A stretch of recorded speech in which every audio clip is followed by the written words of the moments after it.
bonsoir et bienvenue à ce journal. L'on dira jamais assez. La question foncière au Congo demeure sujet à controverse. Les acteurs des parcelles de terrain au quartier Piro, Iwanza la Poudrière en font les frais depuis plusieurs mois. À suivre dans ce journal. Et comme chaque mardi, nous avons rendez-vous avec notre Focus Santé. Ce soir, nous allons nous intéresser à la fistule obstétricale, une lésion liée à l'accouchement. Voilà tout pour le sommaire de ce journal. Les détails dans une fraction de seconde. Ce journal partira de la présidence de la République pour dire que la société pétrolière Shell est disposée à mettre son expérience au service du Congo. Sa vice-présidente chargée de l'exploitation a été reçue en audience ce mardi à la résidence du plateau par le président de la République, Denis Sassou Nguesso. Le reportage est de Zobiling Zongoy. De rendre le secteur pétrolier congolais plus compétitif, l'option de diversification des partenariats et expertises est de plus en plus préconisée par le gouvernement. C'est dans ce sens qu'il convient de circonscrire l'audience que le président de la République, Denis Sassou Nguesso, a accordé ce mardi à la résidence du plateau à Kerry Powell, vice-présidente chargée de l'exploitation de la société Shell. Cette société, a dit Kerry Powell, est disposée à mettre son expertise au service du Congo. Representing Shell, I'm the head of exploration at Shell. Nous avons rencontré son Excellence, Monsieur le Président, aujourd'hui pour voir quelles sont les possibilités pour Shell de travailler ici au Congo. Nous ne travaillons pas encore au Congo. Nous sommes très favorables à l'idée de venir participer au futur du Congo. Nous souhaitons venir au Congo pour partager notre expérience en matière de pétrole, dont nous avons déjà fait preuve en Asie, au Moyen-Orient, et nous souhaitons venir ici donc partager notre connaissance technique et aussi notre connaissement en matière sociale. Ceci est ma première visite au Congo, mais j'espère que ce sera le début de plusieurs visites prochainement avec mes équipes et que nous allons pouvoir travailler ici avec les différents ministères en charge de la question sous la guidance sage de Monsieur le Président de la République. Représentant plus de 80% des exportations, l'exploitation pétrolière au Congo, déjà enrichie par l'apport des partenaires traditionnels, pourrait explorer de nouvelles perspectives avec la société anglo-néerlandaise Shell, dont la renommée mondiale ne cesse d'être confirmée. Faire le point au président Denis Sassou Nguesso, médiateur de la crise centrafricaine, des derniers développements de la situation en Centrafrique. C'est le sens de l'audience que le président congolais Denis Sassou Nguesso a accordé ce mardi à la résidence du plateau, bien entendu, à Alexandre Ferdinand Nguende, président du Conseil national de transition de la RCA. L'essentiel sur la rencontre avec Ange Clotaire. Les autorités de transition en Centrafrique s'activent sans relâche à restaurer la paix, la sécurité et la démocratie dans leur pays. Cette volonté a été traduite ce mardi à la résidence du plateau par le président du Conseil national de la transition centrafricaine au président congolais. Alexandre Ferdinand Nguende, qui est venu à Brazzaville prendre part aux travaux des parlementaires de la francophonie, a rendu compte à Denis Sassou Nguesso, médiateur dans la crise centrafricaine, des derniers développements de la situation politique, militaire et humanitaire. Situation qui requiert encore plus de mobilisation, d'engagement des forces et prise de paix et de justice. Des mesures sont en train d'être prises au niveau de l'espace CEMAC, au niveau de l'espace de la CAC, pour que très rapidement la situation sécuritaire soit maîtrisée. Parce que nous ne pouvons pas aller aux élections dans un contexte d'insécurité, dans un contexte de pillage, dans un contexte de destruction du tissu social. Et il faut très rapidement qu'il y ait des conditions de sécurité au niveau de Bangui, à l'intérieur du pays, et cela passe nécessairement par l'implication de nos forces de défense et de sécurité. Des efforts sont chaque fois fournis par les autorités de la transition centrafricaine pour replacer leur pays sur la voie de la normalité. Reste à savoir la marge de manœuvre qu'elles accordent aux anciens présidents François Bozizé et Michel Djotodia dans la mise en œuvre de ce processus. La crise centrafricaine, elle est multidimensionnelle. La paix ne peut pas être retrouvée sans le dialogue, sans le pardon, sans la réconciliation. tout ce qui peut être fait pour que le peuple centrafricain retrouve la paix, le calme, la sérénité, la réconciliation définitive, afin que ce pays s'engage résolument sur la voie de la prospérité. Regrettant les accrochages sanglants occasionnés au cours d'une rencontre sportive de réconciliation en RCA entre les jeunesses chrétiennes et musulmanes, Alexandre Ferdinand Nguende a appelé à plus de fermeté des forces de défense et de sécurité pour conjurer le spectre de la violence et de la division qui hante son pays. Et toujours le même Ferdinand Alexandre Nguende a conféré ce même mardi avec le secrétaire général du Parti congolais du travail, Pierre Ngolo, en temps de fond de leur entretien, le renforcement des liens d'amitié entre les deux peuples, ainsi que l'examen de la situation humanitaire et sécuritaire en République centrafricaine qui nécessite tant soit peu l'implication des forces de la sous-région pour relancer le processus démocratique en République centrafricaine. Nous sommes ici à Brazzaville dans le cadre d'une réunion de l'Assemblée parlementaire de la francophonie. Et il est de notoriété publique, le président de l'administration du show, il est le médiateur de la crise centrafricaine.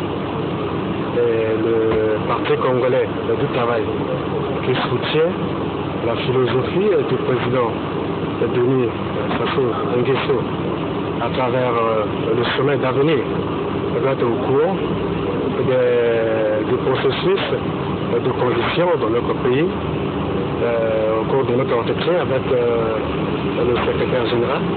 Nous avons parlé de la situation sécuritaire, nous allons parler du volet humanitaire, nous allons parler des conditions à réunir pour que très rapidement le pays puisse retrouver la voie de la normalité constitutionnelle.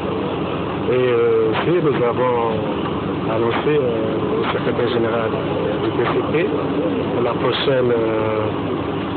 prochain congrès de notre parti, le Rassemblement pour la République, qui se tiendra au mois d'août. Nous avons annoncé cette réunion importante, monsieur le secrétaire général, qui a annoncé la disponibilité du PCP d'être à nos côtés. La situation s'est détériorée. Sur le plan humanitaire, nous avons pas d'1 million de déplacés internes et externes, presque 800 000 déplacés internes. Une partie se trouve ici, en République du Congo. Une autre partie en RD Congo. Certains compatriotes sont au Cameroun, au Soudan, partout ailleurs. C'est pourquoi les autorités de la transition sont en train de conjuguer les efforts afin de créer les conditions nécessaires pour permettre à ces compatriotes qui sont éparpillés un peu partout, pour leur permettre de rentrer au pays afin de participer au processus de la transition. Venons à présent à ce qui conviendrait d'être appelé feuilleton, celui du quartier Piro Iwanza la Poudrière entre la direction générale des équipements des forces armées congolaises et la famille Gambio-Talakwa est loin de se terminer. Ce mardi, l'huissier de justice agissant pour le compte de la famille Gambio-Talakwa et des acquéreurs voulant restaurer ces derniers dans leurs droits s'est confronté à une résistance de quelques éléments de la force publique établie sur le terrain. Une situation que nous relate ici notre reporter. On se souvient qu'il y a quelques semaines, plus exactement en date du 6 mai dernier, les occupants de parcelles de terrain situées au quartier Iwanza la Poudrière, arrondissement numéro 4 Mongali, ayant acquis ces terrains auprès de la famille Gambio-Talakwa, avaient vu leur construction être démolie par les éléments de la force publique. Après moult démarches et tractations judiciaires, l'affaire venait d'être tranchée par le président du tribunal de grande instance de Brazzaville, assorti d'une ordonnance ordonnant le maintien sur les lieux des propriétaires des parcelles de terrain dans le quartier précité. Et ce 27 mai, conformément à cette ordonnance, l'huissier de justice, commissaire-priseur, maître Patrice Maungu, s'est rendu sur les 10 terrains avec les 10 acquéreurs dans le but de les restaurer dans leurs droits. Mais hélas, contre toute attente, ils ont rencontré une certaine résistance de la part de quelques éléments de la force publique sur place, aux grandes dames des acquéreurs qui, ayant rebroussé chemin, alors qu'ils espéraient retrouver leur parcelle. Nous ne comprenons pas, franchement. Je crois que nous sommes un état de droit. Et de ce point de vue, le minimum qu'on puisse faire, c'est respecter la loi. On nous dit que c'est cet espace appartiendrait à l'armée, ce qui est tout à fait faux. Le titre 13100 de la famille détenue par la famille Ngambio dit tout à fait le contraire. Il y a eu un accord entre l'armée et la famille Ngambio du fait que l'armée pendant longtemps a occupé le lieu, illégalement, il faut le dire, depuis l'armée française, et que la famille Ngambio étant rétablie dans ses droits a trouvé un point de convergence avec l'armée et 2 hectares de terrain ont été octroyés à l'armée. Donc, nous ne comprenons pas ce qui se passe. Cette attitude, comme on peut le constater, est mal comprise par Dino Gambio, fils de Gambio Kalapwa. Nous ne comprenons pas l'argumentaire, cet acharnement de l'armée de vouloir récupérer 18 hectares, dès lors qu'à la base, la poudrière ne faisait que 4000 m². Et à côté de cela, il ne faudrait pas qu'on dise que la population construisait dans le domaine de l'armée. Non, les maisons qui ont été cassées sont en dehors du domaine militaire. Et nous constatons en ce moment où nous parlons, l'armée est en train d'ériger son mur en dépassant l'espace qui lui est concédé. Nous disons non. Tout laisse à croire que ce feuilleton entre la force publique et la famille Gambio Kalapwa est loin d'être terminé, en dépit de l'ordonnance du tribunal dans les copies de signification prescrivant le maintien des acquéreurs dans les lieux auraient été transmises au directeur général des équipements des forces armées congolaises, au chef de l'état-major des forces armées congolaises, voire même au ministre à la présidence chargée de la défense nationale, a laissé entendre l'huissier de justice qui lui entend procéder à dresser un procès verbal au regard des difficultés rencontrées conformément à l'esprit de l'ordonnance ci-dessus citée. Abordons à présent le volet culture de ce journal pour dire que Freddy Mutangwa, directeur général de Kigali Memorial Center, a été reçu aujourd'hui en audience par le ministre Jean-Claude Gakoso, ministre de la Culture et des Arts, accompagné de Belinda Aïssa, directrice générale du Mémorial Pierre Savonneau de Brazza. Les 2 personnalités sont venues faire état à Jean-Claude Gakoso du début de collaboration entre le Mémorial Pierre Savonneau de Brazza et celui de Kigali, construit en mémoire de disparus du génocide rwandais en 1994. Le reportage est signé Olivier Bayanga. La collaboration naissante entre le Mémorial Pierre Savonneau de Brazza et de Kigali Memorial Center sont le début des retombées du mémorandum signé en novembre 2013 entre le ministère des Affaires étrangères et de la coopération du Congo et celui du Rwanda. Nous tissons des partenariats avec d'autres structures culturelles à l'extérieur et le Mémorial de Kigali, le Kigali Memorial, fait partie de cette structure à l'étranger avec laquelle nous voulons travailler en étroite collaboration. Il y a eu en novembre 2013 un mémorandum qui a été signé entre les ministres des Affaires étrangères du Congo et les ministres des Affaires étrangères du Rwanda. Et ce mémorial stipulait justement la consolidation des partenariats entre des partenariats dans le domaine culturel.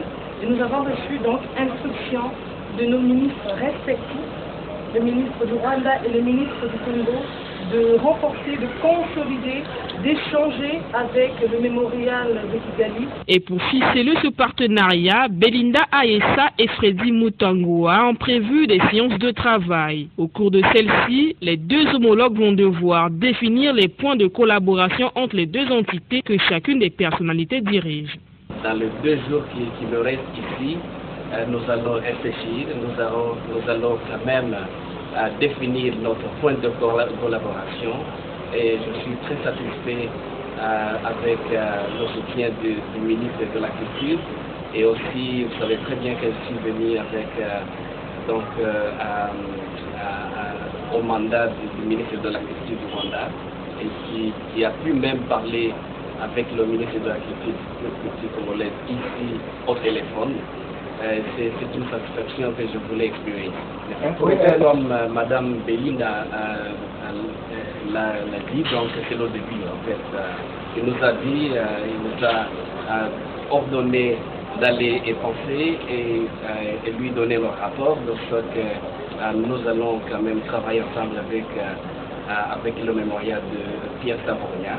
Les orientations prises auprès de Jean-Claude Ngakoso, le mémorandum qui sera signé entre les deux structures culturelles est en étude. Par ailleurs, il est prévu une rencontre entre Fedi Mutangoa avec les étudiants en histoire de l'université Mariangwabi qui se verront édifiés sur l'origine du génocide rwandais en 1994 qui avait fait environ 800 000 morts. Événement qui a d'ailleurs mené à la construction du Kigali Memorial Center pour rendre hommage aux victimes de ce carnage.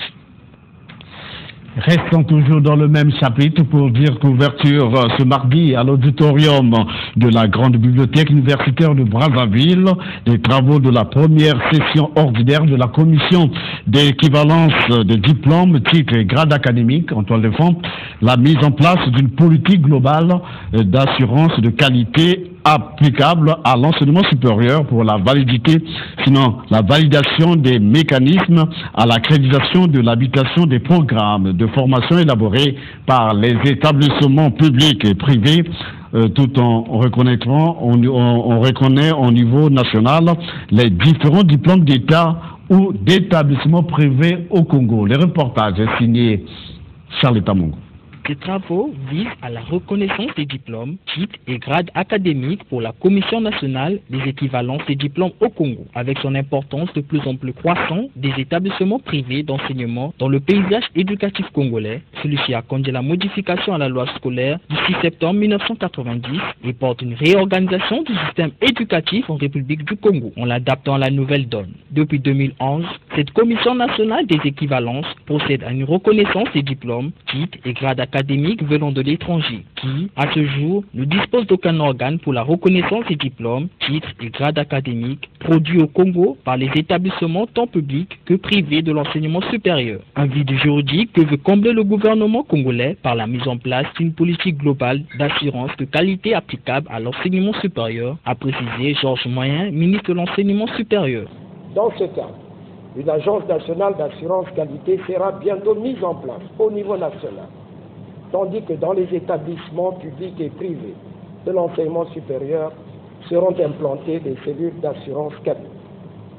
L'Agence nationale d'assurance qualité sera chargée, avec le concours d'experts internationaux, de valider par les mécanismes de l'accréditation et ou de l'habilitation les programmes de formation élaborés par nos divers établissements publics et privés et d'en reconnaître par conséquent au niveau national les différents diplômes d'État ou d'établissement avant que ceux-ci ne soient soumis au CAMES pour leur reconnaissance. Georges Moyen a par ailleurs exhorté les différents participants d'aborder avec rigueur, méthode et équité la gestion des différents dossiers soumis à leur approbation par des établissements publics et privés. Les écoles primaires, lycées d'enseignement supérieur et technique de Ngo, Bouya et Mapati seront sous peu construites. Les offres relatives ont été dépouillées ce mardi à la direction générale aux grands travaux. Plus de précision avec Miguel Mangoula. Plus de 18 sociétés, parmi lesquelles Établissement Alliance, Ramco, Vision de l'Aigle, Royal Congo et autres, s'adjugent les marchés de construction des lycées d'enseignement supérieur et technique de Makoti Poko et Pouya, des écoles primaires de Ngo et de Mampati, des centres intégrés de Ngoni et de Mbon, ainsi que les marchés de construction des résidences des SG de Ngo et Pouya, sans oublier les maisons de la femme de Djombala et Sibiti. Les entreprises soumissionnaires ont proposé des montants allant de 3 à 9 millions de francs CFA pour des délais de construction qui varient entre 4 à 7 mois. Ces travaux, a signifié Valentin Bemba, conseiller à l'aménagement du ministre Jean-Jacques Bouya, s'inscrivent dans le cadre de la politique gouvernementale qui consiste à émailler le Congo des infrastructures scolaires et sanitaires. Pour chaque centre de santé intégré, il s'agit de bâtiments comprenant une salle d'attente, une salle de petite chirurgie, une salle d'observation, un bureau du médecin-chef, chaque établissement scolaire, un bâtiment de 3 salles de classe, un logement administratif avec toutes les commodités, un bloc sanitaire, un mur de clôture. Pour les résidences des secrétaires généraux de la mairie de Ngo et de la sous-préfecture de Bouya, il s'agit des maisons modernes de type F5 avec toutes les commodités possibles. La construction de ces édifices vise, entre autres objectifs, d'octroyer aux populations en général et à la jeunesse en particulier tous les services dont elles ont besoin, prenant ainsi le pas sur la modernisation de l'administration publique. Le bureau exécutif national de l'UNOC s'est retrouvé ce mardi à Brazzaville sous les auspices de El Hadj Djibril Abdoulaye Bopaka, président de cette plateforme des opérateurs économiques congolais. Plus de précisions dans ce reportage. Au centre de cette réunion, cette affaire d'intérêt particulièrement économique. Les membres du bureau exécutif national de l'UNOC ont eu à passer en revue le projet de programme 14 de l'année en cours, celui du budget exercice 2014, bien qu'il intervienne tardivement, et aussi la réclamation de la Banque mondiale. Le président de l'UNOC, El Hadj Djibril Bopaka, est plus illustratif dans son discours d'orientation. Considéré comme l'organisation patronale le plus représentative de notre pays, nous avons la lourde tâche